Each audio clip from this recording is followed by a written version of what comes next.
ახლა გვაქვს ძალიან სასიხარულო ამბავი იმისა, რომ რადიო იმედი არის იუბილარი და წელს უკვე საიუბილეოდ გააკეთეს ძალიან კარგი სლოგანი იმის აღსანიშნავად, თუ რამდენი წლის გახდა რადიო იმედი 24 წელი 24 საათი. აი ასე გამოისახა მათ საიუბილეო პოსტერზე, ასე ვთქვათ. მთელი გულით მინდა მივულოცო რადიო იმედს დაბადების დღე. მე მართალია ვერ შევედრები დანარჩენ გუნდს, რომლებიც მართლა 24 წელია მუშაობენ. 1-2 წელია თანამშრომლობ რადიო იმედთან, მაგრამ 2 წელი არა, ერთი დღეც რომ გაატაროთ რადიო იმედის სმენით თუ რადიო იმედში სტუმრობით, უკვე ცალსახად ნათელი გახდება, რომ ეს არის განსაკუთრებულად მყუდრო თბილი და პროფესიონალებით სავსე გუნდი და მთელი გულით ვილოცავ აი ამ პროფესიონალებს მთელ გუნდს დაბადების დღეს და აი გუნდს ახლა ჩვენ ეთერში შევხვდებით. ნუცა მამულაშვილი ჩვენი ჟურნალისტი რადიო იმედში არის და მათთან ერთად აღნიშნავს დაბადების დღეს. სახეზე ვერ ვხედავ ახლა ტორტი უკვე მიირთვა და გაჭრა თუ არა, მაგრამ დეტალები და მილოცვები ნუცასგან და მოვისმინოთ. ნუცა განსაკუთრებული მილოცვა ჩვენგანაც რა თქმა უნდა. გისმენთ ნუცა.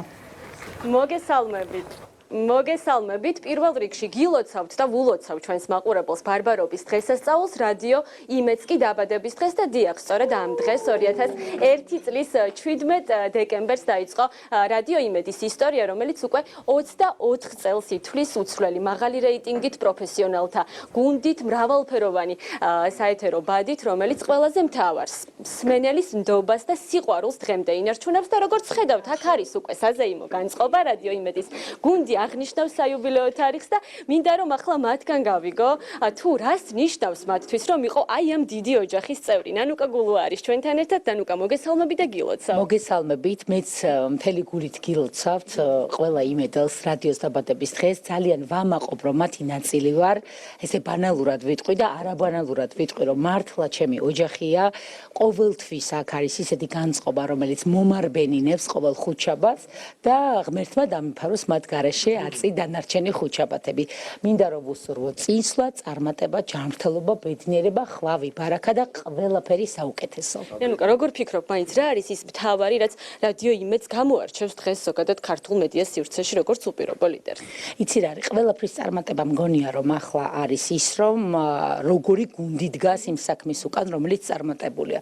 რა თქმა უნდა, ეს გუნდი არის თავისი ბატონით, ასე ვეძახი, ჩემს დათოს არამეგრელი ბატონი, ესე ვეძახი, არის არაჩვეულებრივი და აი ეს განწყობა, ეს უდიდესი სიყვარული და დამოკიდებულება, რაც აქ არის, პლუს სუპერ პროფესიონალიზმი, ზუსტად იმის საწინდარია, რაც დღეს არის რადიო. სწორედ ამ წარმატების საწინდარი. ნამდვილად და დიდი მადლობა ნანუკა. რადიო იმედი უკვე 24 წელია, 24 საათის განმავლობაში აფხაზეთისა და სამაჩაბლოს ჩათვლით FM 105-სა და 9-ზე მთელი საქართველოს მასშტაბით. ისმის რადიო იმედის ხმა და ისმის ამ ადამიანების ხმა, რომლებიც უკვე ჩვენთვის ნაცნობი და საყვარელია და მინდა რომ ახლა ბატონ მიშა მიმინოშვილს ვკითხო, რადიოს ხმად აღიარებულ გუნდის წევრს, როგორია ამ გადმოსახედიდან უკვე 24 წელმა გაიარა და თქვენთვის ყველაზე დასამახსოვრებელი ეთერი თუ შეგიძლიათ ამასთან ერთად რომ გაიხსენოთ აი ამ დროის განმავლობაში. ყოველი დღე არის დასამახსოვრებელი, იმიტომ რომ არაფერი არ არის. პირველ რიგში გილოცავთ ყველას გილოცავთ და ბედნიერი კაცი ვარ, რომ 24 წელი აქ ვარ. ისე სწრაფად გავიდა ეს წლები, რომ მგონია რომ გუშინ დაიწყო ყველაფერი და სწორედ ეს არის რადიო იმედის ხიბლი, რომ ყველაფერი გრძელდება. 24 წელი, უფრო მეტი 24 წელი, კიდე 24 წელი და იცვლება გარეგნულად მშვენიერი სტუდია გვაქვს, იცვლება შინაარსობრივად იმ გაგებით, რომ უფრო ღრმა ხდება და უფრო საინტერესო. 24 წელი აქ ვარ, მაგრამ მიუხედავად იმის არავის არ ვასწავლი ჭკუას, პირიქით, აი პატარებისგანაც ჩვენ ბევრ ამას ვსწავლობთ და ფიქრობ, რომ სწორედ ეს არის გუნდურობა, შენ ახსენე, გუნდურობა, ოჯახი და ერთმა მიხარი აქ რომ მოვდიო. შაბათს მიყავს მე და ნინოს გადაცემა და იმის ნაცვლად რომ დავუშვათ აი შაბათი დღე სახლში რა მე აქ მოვდიო ვისვენებ და მუშაობ სიმართლე და ეს არის სწორედ რადიო იმედი და ეს არის სწორედ ის კავშირი მსმენელსა და აი შენ თუ არ მოგწონს ხო რასაც აკეთებ, როგორ შეიძლება მოეწონოს. მსმენელი ყველაზე კარგად ხვდება. ამიტომ შენ თუ გაქვს ინტერესი, შენ თუ გაინტერესებს რესპონდენტის პასუხი, რესპონდენტის აზრი, ან ის რასაც აკეთებ, ხო? აი აუდიო წიგნებს ნინოს უამრავი გადაცემა მიყავს, ეს თუ არ გაინტერესებს შენ, იქ კოცაც ვაკეთებ და სხვანაირად ვერ დაინტერესებ და ეს ამას გრძნობს ჩვენი მსმენელი და ამიტომაც ვართ უკვე 24 წელი ერთად და კიდევ ბევრი 24 წელი მინდა გისურვოთ სულ წარმატებით და ნინო მეუნერგიასთან გადავინაცვლებ ახლა შეკითხვით, რომელიც როგორც ბატონი მიშა, ასევე არის ერთ-ერთი ყველაზე სტაჟიანი თანამშრომელი რადიო იმედის და ქალბატონი ნინო ხშირად ამბობენ ხოლმე, რომ რადიოს აქვს თავისი რაღაცნაირი ჯადოსნური, ესეთი ინტიმური ხიბლი და გარემო აქვს, ისეთი რომ ერთხელ თუ შემოაბიჯებ, შემდეგ უკვე ვეღარ თმობაქაურობას და თქვენ რა არ გეთმობათ? მე არ მეთმობა რადიო იმედი, ამას ვიტყვი. 24 წლის წინ გამიყო კარი რადიო იმედმა, ტელევიზიიდან მოვედი და მე მგონი ერთადერთი წამყვანი ვარ ქართულ მედია სივრცეში, რომელიც ტელევიზიიდან რადიოში მოვიდა და რადიოში დარჩა. და არაპირიქით და რაც შეეხება რადიო იმედს და რადიო იმედის წამყვანობას, ჟურნალისტობას, ძალიან დიდი პასუხისმგებლობა იყო FM სივრცეში ყველაზე რეიტინგული რადიოს წამყვანი და ჟურნალისტი. რა თქმა უნდა, ჩვენი ამოსავალი წერტილი არის პროფესიონალიზმი და კიდევ ძალიან დიდი მადლობა რადიო იმედს არაერთხელ მithქვავს, რაც შეეხება ჩემს მედია კარიერას, ანუ ყველაზე მნიშვნელოვანს ვაკეთებ აქ. ეს არის გადაცემა ჩვენ აქ ვართ. შშმ თემა და რადიო იმედი იყო ის მაუწყებელი, რომელმაც მომცა ამ პროექტის განხორციელების საშუალება და ძალიან მადლიერი ვარ. რა თქმა უნდა, რაც შეეხება დილას, დილის წამყვანი ვარ, დღის წამყვანი და რაც არ უნდა ხდებოდეს ქვეყანაში ძალიან დიდი პასუხისმგებლობა, იმიტომ რომ დილა უნდა დაიწყო კარგი განწყობით, ეს განწყობა უნდა შეუქმნა საკუთარ თავს, შეუქმნა შენ მსმენელს და მაყურებელს და არ შემიძლია არ აღვნიშნო ძველი რადიო, ანუ დავით მაღლაფერიძის პროექტია ეს, მისი იდეა და დიდი სიამოვნებით ჩემს მეგობართან, ჩემს კოლეგასთან ერთად ვუძღვები ამ გადაცემას. ძალიან დიდი მადლობა და მინდა ჩემს კოლეგებს, ჩვენს ერთგულ მსმენელს, მაყურებელს მივულოცო დღევანდელი დღე. რადიო იმედი იყო წარსული, რადიო იმედი არის აწყო და რადიო იმედი მომავალია. მადლობა.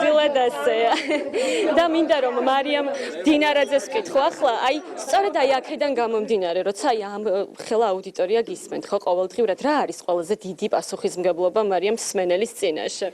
პასუხისმგებლობა არის უდიდესი, გამომდინარე იქიდან, რომ რადიო იმედს აქვს ძალიან დიდი დაფარვა და ყველაზე მეტი მსმენელი ყავს, მე მგონი მთელი საქართველოს მასშტაბით და თან ჩემი გადაცემა ეთმობა ისეთ რეკომენდაციებს, რომელიც პირდაპირ დაკავშირებულია ადამიანის ჯანმრთელობასთან, აქედან გამომდინარე, რა თქმა უნდა, პასუხისმგებლობა ასმაგდება და არის უფრო დიდი. განსაკუთრებით ვემზადები ხოლმე, განსაკუთრებით ვღელავ და ყოველთვის ვცდილობ თითოეული სიტყვა და თითოეული ინფორმაცია იყოს გადამოწმებული, რომ შემთხვევით რაიმე ესეთი არ გაიპაროს, გამომდინარე სწორედ იქიდან, რომ ჯანმრთელობას ეხება ჩემი რუბრიკა. ძალიან დიდი მადლობა ყველაზე ძველი და ყველაზე ახალი საინფორმაციო მიმართულებით წამყვანებით ამუნა აბშელავა და შორინა ხვიჩი არიან ასევე ჩვენთან ერთად და მოდით მოკლედ მიულოცეთ თქვენს ერთგულ მსმენელს.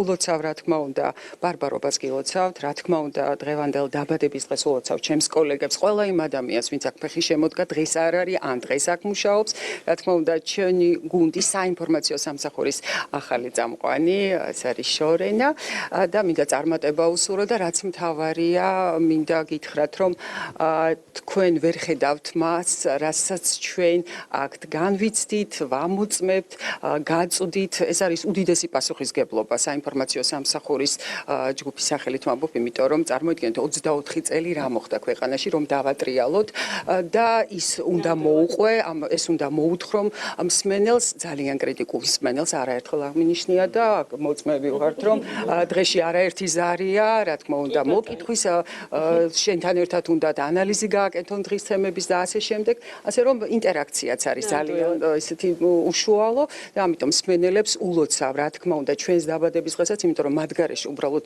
ჩვენს არსებობას აზრი არ ექნებათ, რა თქმა უნდა, წარმატება მიდაუსურვო და რა თქმა უნდა, წარმატება ყველა ჩვენგანს. კი ბატონო, მოდით თან შემოვიტანოთ ახლა ჩვენ საიუბილეო ტორტი, ხო, ჩვენს ეთერში, იმისთვის რომ ავღნიშნოთ რადიო იმედის დაბადების დღე. დიდი მადლობა და ბატონო დათო გითხარით, როგორია სამომავლო გეგმები უკვე და რას უსურვებთ რადიოს? 24 წელი, 24 საათი. ეს ნიშნავს იმას, რომ ჩვენ არ ვჩერდებით ახალი წარმატებებისთვის ვემზადებით და ვფიქრობ, რომ ის გზა, რომელიც განვლ რადიო იმედმა გვაძლევს შესაძლებლობას, დარწმუნებულები ვიყოთ, რომ მომავალი კიდევ უფრო საინტერესო და წარმატებული გვექნება. დიდი მადლობა ყველას და გილოცავთ ყველას. გილოცავთ და ვულოცავ გუნდს, რომელსაც ყოველთვის უდევს ხელი საზოგადოების მაჯის თემაზე.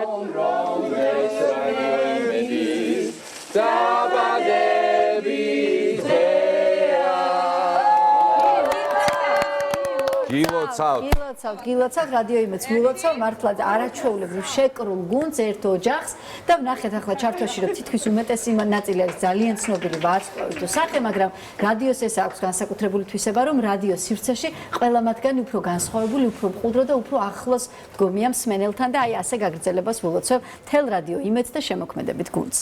მთელი გული და სულით უერთებით, შენს გილოცავთ აკვირდებით. მე 13 წლის განმავლობაში რადიო იმედის ოჯახისა და გუნდის წევრი ვიყავი. რეკლამის დროა ჩვენს ეთერში